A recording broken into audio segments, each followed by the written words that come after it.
تبصرة وذكرى لكل عبد منيب. السلام عليكم ورحمة الله وبركاته.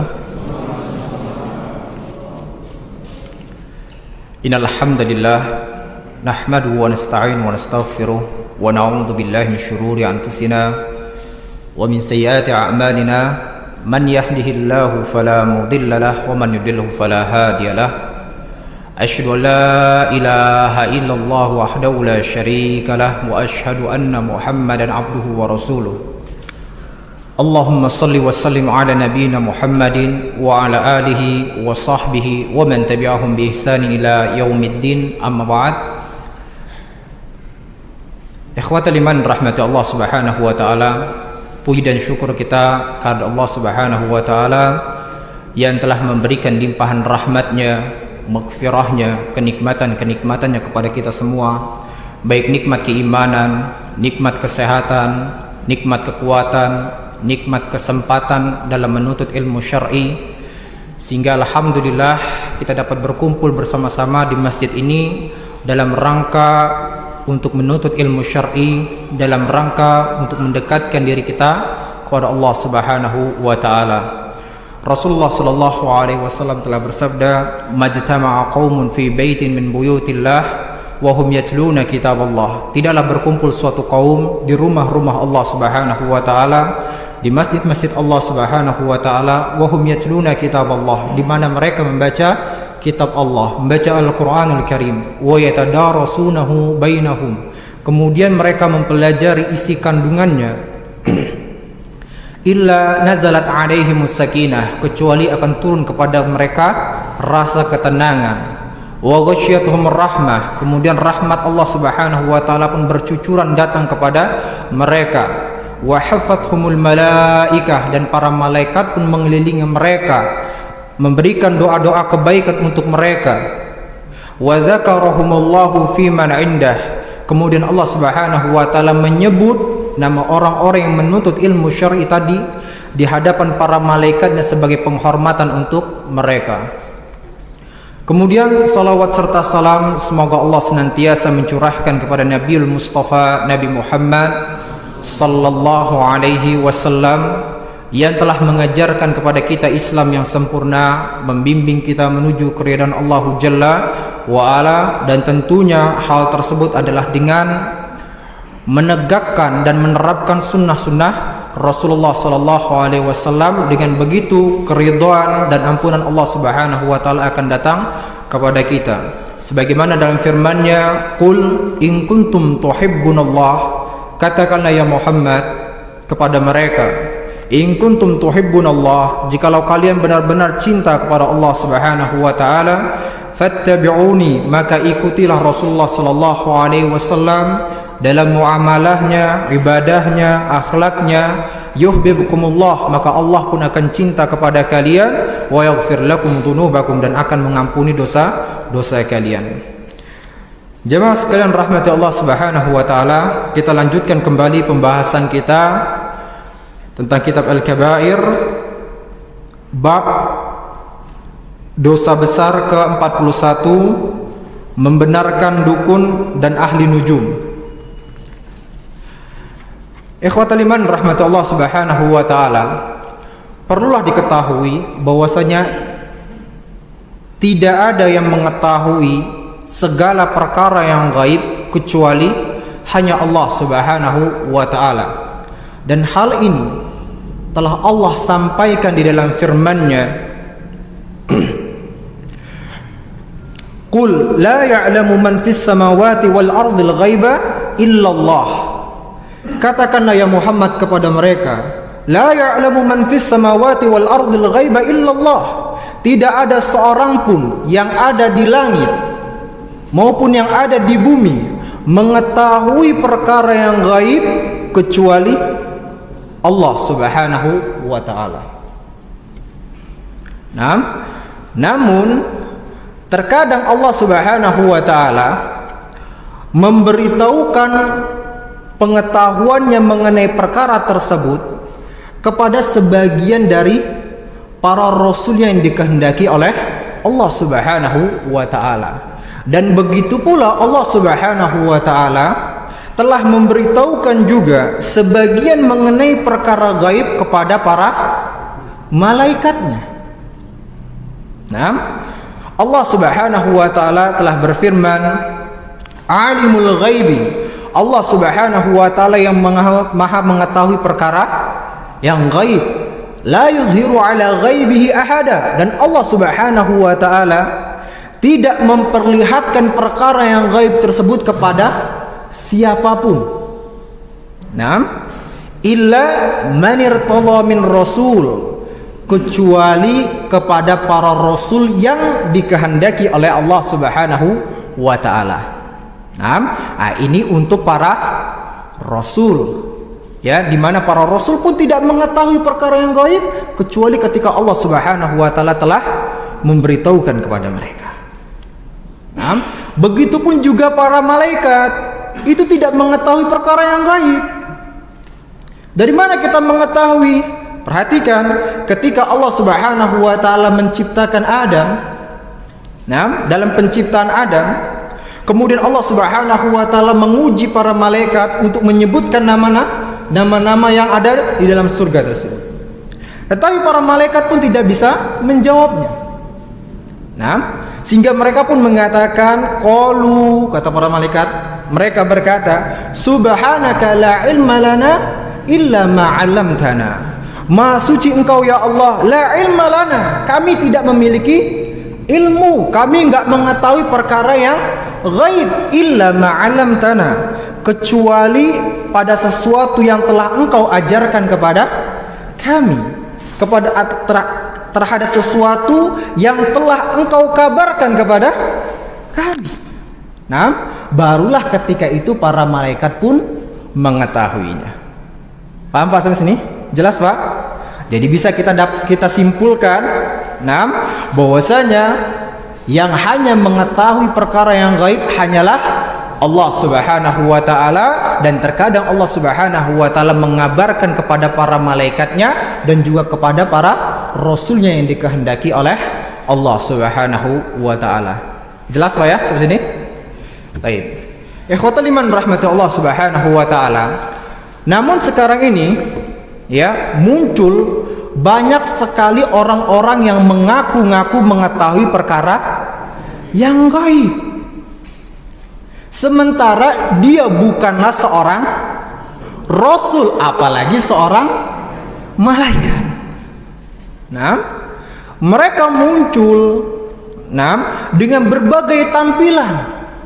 Nah, ada yang tampilannya seperti seorang kiai, ya pakai sorban, pakai jubah, ya tampilan seperti seorang ustadz. Nah, seperti itu. Pokoknya seperti, apalagi yang sekarang ini lebih lakunya kalau tampilannya seperti kiai, Pak ya. Kalau tampilan seperti dukun, orang-orang kadang-kadang nggak mau. Tapi kalau tampilan seperti kiai, ustadz dan sebagainya baru datang orang banyak. Nah, seperti itu. Nah, itu dengan tampilannya dan juga dengan berbagai panggilan. Ada yang manggilnya kiai tadi, ada yang manggilnya kanjeng, ada yang manggilnya orang pintar, nah, paranormal. Nah, ini nggak jelas lagi kenapa disebut paranormal. Nah, seperti itu. Nah, mereka ini sepakat para ulama, ya, bagi orang-orang yang mengaku bahwasanya dirinya mengetahui perkara-perkara yang gaib, sepakat para ulama mereka telah terjerumus pada kekufuran. Mereka adalah orang-orang kafir. Nah, karena mereka telah mendustakan firman Allah Subhanahu wa taala. Karena tadi kita dapatkan dari dalil-dalil yang ada, ya, Allah Subhanahu wa taala memberitahukan tidak ada yang mengetahui perkara yang gaib kecuali Allah Subhanahu wa taala. Dan bahkan Nabi Muhammad sallallahu alaihi wasallam pun diperintahkan oleh Allah Subhanahu wa taala untuk mempublikasikan hal tersebut, bahwasanya Nabi Muhammad tidak mengetahui perkara yang gaib. Sebagaimana dalam firman-Nya, "Qul la aqulu lakum 'indi khazainullah." Katakanlah ya Muhammad kepada mereka, La aqulu lakum indi khazainullah. Aku tidak pernah mengatakan kepada kalian indi khazainullah, bahwasanya aku memiliki perbendaharaan Allah Subhanahu wa taala. Tidak. Ya, tidak mengetahui segala sesuatu tentang ilmu Allah Subhanahu wa taala. Enggak. Dan bahkan kemudian Rasul pun mengatakan wala a'lamul ghaiba, dan aku tidak mengetahui perkara yang ghaib. Selanjutnya lagi wala aqulu lakum inni malak, dan aku pun tidak pernah mengatakan kepada kalian bahwasanya aku adalah seorang malaikat. Ya, in attabi'u illa ma yuha ilayya, saya hanyalah mengikuti apa yang diwahyukan oleh Allah Subhanahu wa taala kepada saya. Itulah yang saya kabarkan kepada kalian. Sehingga ada, ya, kita dapatkan dalam hadis-hadis Rasulullah sallallahu alaihi wasallam di mana beliau menyampaikan mengenai hadis-hadis akhir zaman. Nah, karena pada waktu itu hal-hal yang perkara yang gaib tadi diperlihatkan oleh Allah Subhanahu wa taala, disampaikan oleh Allah Subhanahu wa taala. Kemudian Rasulullah pun mengetahuinya dan menyampaikan kepada umatnya. Itu Pak ya, hal tersebut. Paham Pak ya? Jelas ya? Nah, kemudian juga yang harus diketahui bahwasanya perkara yang gaib ini ada yang bersifat nisbi, yaitu sebagian-sebagian. Ada yang bersifat mutlak. Nah, memang benar-benar tidak ada yang mengetahuinya kecuali Allah Subhanahu wa taala. Adapun yang gaib secara nisbi, nah, tentunya antum atau kita semua tidak mengetahui apa yang terjadi di luar itu. Benar tidak, Pak? Kita tidak mengetahui apakah di luar tersebut ada binatang, lalat dan sebagainya. Kita nggak tahu. Tetapi orang yang di luar sana mungkin mengetahuinya. Nah, ini perkara gaib yang nisbi. Nah, diketahui oleh sebagian, tidak diketahui oleh sebagian. Nah, sama seperti kayak misalnya seorang anak, ya, anak kecil yang memiliki tompel. Orang tuanya mengetahui kalau anaknya memiliki tompel, tapi orang lain tidak mengetahui bahwasanya anak tersebut memiliki tompel. Bagi orang yang tidak mengetahuinya, gaib tidak? Gaib. Nah, ini yang nisbi. Ada yang gaib tersebut bersifat mutlak. Memang semuanya tidak ada yang mengetahui kecuali Allah Subhanahu wa taala. Contohnya apa, Pak? Hari kiamat. Nah, contohnya adalah hari kiamat. Nah, seperti itu. Nah,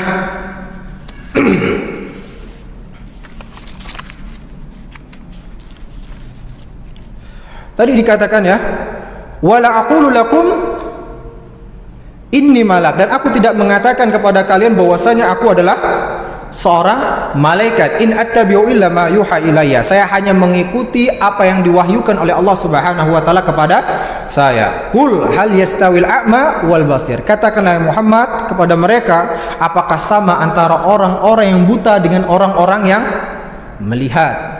Nah, orang-orang yang mau memperdengarkan hidayah Allah Subhanahu wa taala, petunjuk Allah Subhanahu wa taala, dengan orang-orang yang menutup telinganya, ya, dan tidak mau mengikuti petunjuk Allah Subhanahu wa taala. Afala tatafakkarun, dan tidakkah kalian memikirkannya?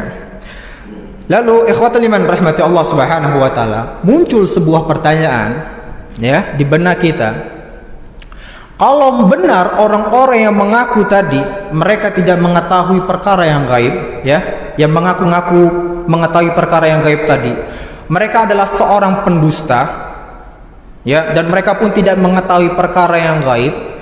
Tetapi pertanyaannya, kenapa kok terkadang apa yang mereka kabarkan itu benar? Nah, seperti itu. Saya ulangi pertanyaannya. Muncul pertanyaan, kalau mereka orang-orang yang mengaku-ngaku mengetahui perkara yang gaib ini adalah seorang pendusta, seorang yang tidak mengetahui perkara yang gaib, tetapi kok kita dapatkan terkadang kabar yang mereka sampaikan mengenai perkara yang gaib itu benar terjadi. Nah, maka jawabannya adalah sabda Rasulullah sallallahu alaihi wasallam yang diriwayatkan oleh Imam Bukhari, innal malaikata tanzilu fil anan. Sesungguhnya para malaikat itu turun ke awan.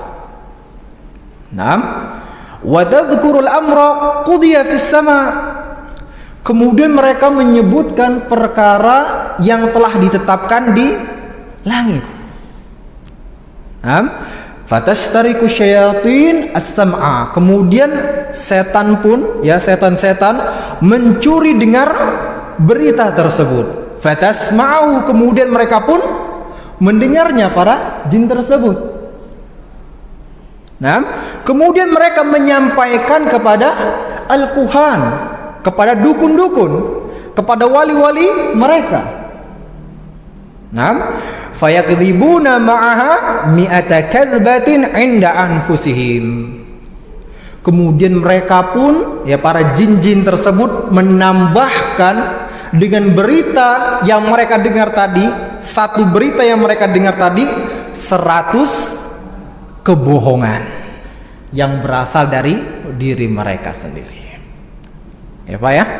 Jadi seperti itu. Jadi orang-orang atau dukun-dukun tadi, mereka mengetahui adanya perkara-perkara yang gaib tadi karena apa? Bantuan jin yang mencuri berita-berita yang ada di langit. Tetapi tadi ketika mereka mendapatkan satu berita disisipi dengan 100 kedustaan, 100 kebohongan. Karena apa? Pada kenyataannya, ya, para jin ini untuk mendapatkan berita dari langit itu begitu kesusahan. Berbeda sebelum diutusnya Rasulullah sallallahu alaihi wasallam. Nah, seperti itu. Nah, keadaan jin-jin tadi, ya, keadaan jin-jin yang mencuri berita-berita yang ada di langit itu ada dua keadaan. Yang pertama adalah ada jin yang berhasil mendapatkan berita tersebut dan menyampaikannya kepada dukun. Tapi tadi kita katakan dapat satu berita disisipi dengan 100 kedustaan. Nah, ada yang kedua, ya, yang mereka berusaha untuk mendengarkan berita dari langit akan tetapi tidak berhasil. Nah, karena apa? Karena ada panah-panah api yang mengintai mereka. Nah, tadi ya kita katakan mereka begitu kesusahan. Dan ini Allah Subhanahu wa taala firmankan ya dalam surat Al-Jin, wa anna lamasna as-samaa, ya, dan kami datang ke langit untuk berusaha mendengarkan berita-berita yang ada di langit. Fawajadnaha, dan kemudian kami mendapatkan langit-langit tersebut muliat harasan syadida wa syuhuba, ya, dipenuhi dengan penjagaan-penjagaan yang begitu kuat dan panah-panah api tadi. Nah, jadi mereka benar-benar kesusahan. Berbeda kemudian kata mereka, wa anna kunna naq'udu, ya, wa anna kunna naq'udu fiha maq'ida lis-sama. Sedangkan kami dahulu, ya dulu, kami menduduki tempat-tempat yang ada di langit dan dengan mudahnya mendengar berita-berita yang ada di langit sebelum diutusnya Rasulullah sallallahu alaihi wasallam. Ya Pak ya. Jadi dulu mudah mereka datang ke langit, kemudian mendengarkan berita-berita yang ada di langit, kemudian disampaikan kepada para kuhan. Makanya dulu kepada para dukun. Makanya dulu, masya Allah, masalah perdukunan-perdukunan itu masyhur sekali di jahiliyah. Ya, orang-orang jahiliyah, nah, dikit datang ke dukun dan mendapatkan perkara tersebut, ya, benar apa yang disampaikan oleh dukun tersebut, benar keadaannya. Nah, ini yang dikatakan para jin tersebut. Dulu kami begitu mudah untuk mendapatkan berita-berita yang ada di langit. Faman yastamil an. Sedangkan sekarang siapa yang berusaha untuk mendengarkan berita-berita yang ada di langit tersebut, yajid lahu shihabar rasada. Maka dia akan mendapatkan apa? Panah-panah api tadi. Apa? Kemudian mereka pun mengatakan wa anna la nadri, ya, asyarrun urida biman fil ard, dan sedangkan kami ini sekarang tidak mengetahui, kata para jin tersebut, apakah keburukan tersebut akan ditimpakan ke muka bumi kepada manusia, am arada bihim rabbuhum rasyada, atau Allah Subhanahu wa taala menginginkan kebaikan untuk mereka. Para jin tidak mengetahuinya. Karena apa tadi, Pak? Penjagaan yang begitu kuat. Jadi mereka tadi gimana dapatnya? Dapat, ya, kabar satu-satu, tidak seperti yang terdahulu. Tapi tadi ketika dia mendapatkan satu berita, apa? Disisipi dengan 100 kedustaan. Seperti itu. Nah, tapi Pak, masalahnya sekarang ini, manusia, ya, hati manusia ini lebih condong kepada yang sedikit tersebut. Nah, masalahnya sekarang adalah hati manusia itu lebih condong kepada yang sedikit tersebut, sehingga mereka pun mengucapkan sebagaimana yang diriwayatkan dalam Imam Bukhari, ya, mereka mengatakan, bukankah dia telah mengabarkan bahwasanya pada hari ini akan terjadi seperti ini, dan itu benar, sehingga manusia pun membenarkan perkataan apa? Dukun tadi membenarkan perkataan para normal tadi dengan berita yang mereka dapatkan dari langit. Ya, Pak, kenyataannya seperti itu, Pak, ya. Manusia, ternyata Rasulullah Shallallahu Alaihi Wasallam pun kabarkan seperti itu keadaannya. Nah, kecondongan hati manusia, satu perihal dari dukun langsung dia benarkan. Nah, tetapi 1000 bukti, bahkan miliaran bukti yang terdapat di dalam Al-Quranul Karim, dia dustakan. Nampak?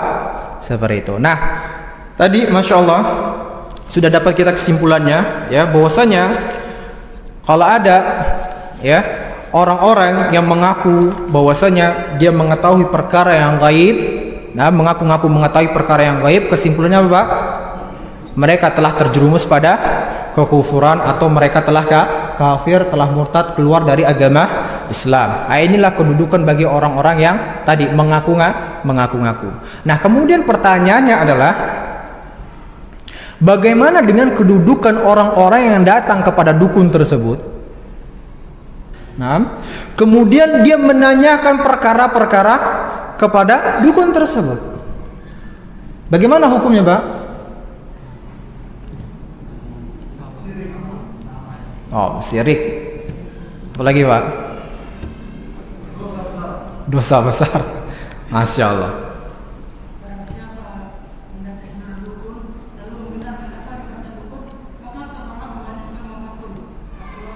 Nah, ya, Pak Syekh Utsaimin rahimahullah menjelaskan, nah, bahwasanya kedudukan hukum bagi orang-orang yang kedudukan orang-orang yang mendatangi dukun tadi ada 4 keadaan.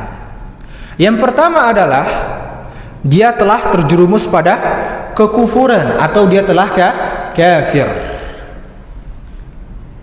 Nah, bagaimana ketika dia mendatangi dukun tersebut dan kemudian dia membenarkan apa yang dikatakan olehnya? Sebagaimana sabda Rasulullah sallallahu alaihi wasallam, "Man ata arrafan aw kahinan fasaddaqahu bima yaqul." Barang siapa yang mendatangi dukun, ataupun paranormal, Ya, fasaddaqahu bima yaqul, kemudian dia mempercayai apa yang diucapkan oleh dukun tersebut, faqad kafara bima unzila ala Muhammadin sallallahu alaihi wasallam, maka sungguh dia telah kufur terhadap apa yang diturunkan kepada Nabi Muhammad sallallahu alaihi wasallam, yaitu apa? Al-Qur'an Al-Karim. Karena apa? Tadi kita katakan Allah Subhanahu wa taala hanyalah Allah yang mengetahui perkara yang gaib. Nah, seperti itu. Ini yang pertama. Jadi dia datang kepada dukun tersebut, kemudian membenarkan perkataannya. Kemudian yang kedua, ya, dia terjerumus pada dosa besar. Nah, sebagaimana sabda Rasulullah sallallahu alaihi wasallam, "Man ata arrafan", nah, barang siapa yang mendatangi paranormal atau dukun, fasa'alahu an syai'in, kemudian dia bertanya kepadanya, tidak membenarkan, tidak pula menyalahkan, datang bertanya, ya, hanya datang kemudian bertanya, lam tuqbalahu salatun arba'ina lailah, maka solatnya pada waktu itu tidak diterima selama 40 malam. Nah, kata tidak diterima solatnya selama 40 malam menunjukkan bahwasanya orang tersebut telah terjatuh pada dosa besar, akan tetapi tidak terjerumus pada kekufuran. Paham ya? Jelas ya? Jelas? Tetapi perlu diketahui, ya, jangan ketika seseorang baru saja datang dari dukun, ya, datang baru dari dukun, kemudian dia bertanya kepada dukun tersebut, enggak membenarkan, tidak pula dia menyalahkan. Nah, kemudian dia balik, diberitahukan oleh temannya, kamu datang ke dukun ya? Ah, iya. Ya. Ngapain? Nanya sesuatu. Kamu percaya dengan omongannya? Enggak. Benarkan juga? Enggak. Ya, dikasih tahu oleh temannya. Awas, ya. Rasulullah Shallallahu Alaihi Wasallam bersabda tadi, siapa yang datang kepada dukun kemudian bertanya tentang sesuatu, tidak diterima sholatnya selama 40 malam. Kemudian dia berpikir setelah itu, dia bertobat setelah itu, Pak. Nah, nggak mau lagi datang ke dukun tersebut. Tapi karena dia sudah ngedengar hadis bahwasanya nggak diterima sholatnya selama 40 malam, kata dia nanggung kalau gitu. Udah gak usah sholat aja selama 40 malam. Ini gak benar juga, ya, tidak benar. Karena apa? Kalau seandainya dia meninggalkan sholat tersebut selama 40 malam, bertambah lagi dosa besarnya. Sudah dia mendatangi dukun, dia pun meninggalkan sholat wajibnya selama 40 malam. Sudah, kalau tadi dia mengetahui dari temannya, bertobat, sholat seperti biasanya. Semoga Allah Subhanahu wa taala mengampuni dirinya dan menerima amalan ketaatannya. Paham Pak ya di sini? Jadi jangan sampai keliru, jangan teman-teman barusan mendengar hadis ini, ya, sementara dia baru datang dari dukun tadi, langsung dijamain aja sama dia. Ya, dinanggungin aja, ditinggalkan sholatnya. Ini juga nggak benar, bahkan bertambah parah. Nampak? Jadi tadi ingat, ancaman yang kedua adalah datang ke dukun, bertanya kepada dia, tidak membenarkan dan tidak pula menyalahkan, tidak diterima sholatnya selama 40 malam. Nah, itu yang kedua. Kemudian yang ketiga adalah mendatangi dukun, kemudian untuk menguji dia, ya, menguji dia apakah dia ini benar atau pendusta. Tetapi bukan untuk mengambil perkataannya, bukan, ya, hanya untuk mengujinya saja. Maka hal ini diperbolehkan. Nah, hal ini diperbolehkan. Sebagaimana Rasulullah Shallallahu Alaihi Wasallam dulu pernah, ya, menguji Ibnu Sayyad, ya, seorang dukun juga, ya, diuji oleh Rasulullah Shallallahu Alaihi Wasallam. Nah, kemudian Ibnu Sayyad pun menjawab salah. Kemudian Rasulullah Shallallahu Alaihi Wasallam mengatakan bahwasanya dia adalah seorang pendusta. Nah, tetapi Pak, ada syaratnya dulu, ya, yang seperti ini. Syaratnya adalah dia benar-benar kuat dengan keimanannya, dan dia pun telah mengetahui perkara-perkara mengenai perdukunan, bahwasanya apa yang dikatakan dukun apapun itu adalah sebuah kedustaan, gitu Pak ya. Tapi kalau cuman orang-orang yang nggak percaya dengan dukun, tapi dia juga tidak memiliki ilmu, bukan pula orang-orang yang taat kepada Allah Subhanahu wa taala, pengen coba-coba mengetahui perkataan dukun, ya, ini tidaklah benar. Ya, nggak benar. Karena apa? Khawatirnya ketika dukun tersebut menyatakan suatu perkataannya dan ternyata benar, orang ini terkena syubhatnya. Dan dia pun langsung mengatakan, meyakini bahwasanya apa yang dikatakan oleh dukun tersebut adalah sebuah kebenaran. Khawatir malah terjerumus kepada yang pertama tadi. Jelas Pak ya? Hukum yang ketiga ini. Nah, adapun hukum yang keempat, ya, mendatangi dukun. Nah, ini untuk memperlihatkan kelemahannya kepada manusia. Nah, ini biasanya orang-orang yang berilmu, ya, para ulama, yang ketika melihat di masyarakatnya ada seorang dukun pada waktu itu, ya, yang memperlihatkan ilmunya dan sebagainya, maka waktu itu tugasnya para ulama tadi, ya, memperlihatkan kelemahan dukun tersebut di hadapan manusia, agar orang-orang tidak lagi datang kepadanya dan mempercayai perkataan dukun tersebut. Paham Pak ya sampai sini? Jelas Pak ya? Karena sekarang ini banyak, ya, banyak sekali, ya, para dukun, kemudian paranormal, yang tadi dia mengaku-ngaku sebagai seorang ustadz, seorang kiai, kemudian dia pun mengobati manusia dengan apa Pak? Ya, dengan pengobatan apa kata mereka itu? Pengobatan ajaib, gitu ya. Seperti itu. Dipindahkan penyakitnya ke kambing, dipindahkan penyakitnya ke ayam, dipindahkan penyakitnya ke telur. Ketahui Pak, kalau yang seperti ini, ada yang seperti ini, maka sungguh sudah dipastikan dia adalah dukun.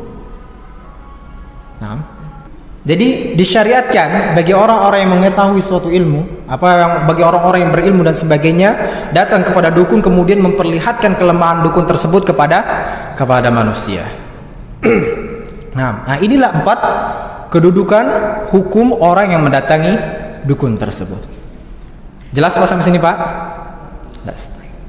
Nah, kemudian, ya, Syekh Utsaimin juga menjelaskan bahwasanya ada sekarang ini yang disebut dengan ilmu nujum atau ahli nujum.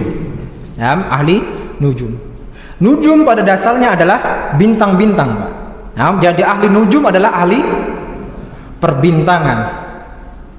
Nah, seperti itu. Nah, Syekh Utsaimin rahimahullah menjelaskan bahwasanya mengenai ilmu tanjim ini, yaitu ilmu perbintangan ini, ya, dibagi menjadi 2 macam. Nah, dibagi menjadi 2 macam.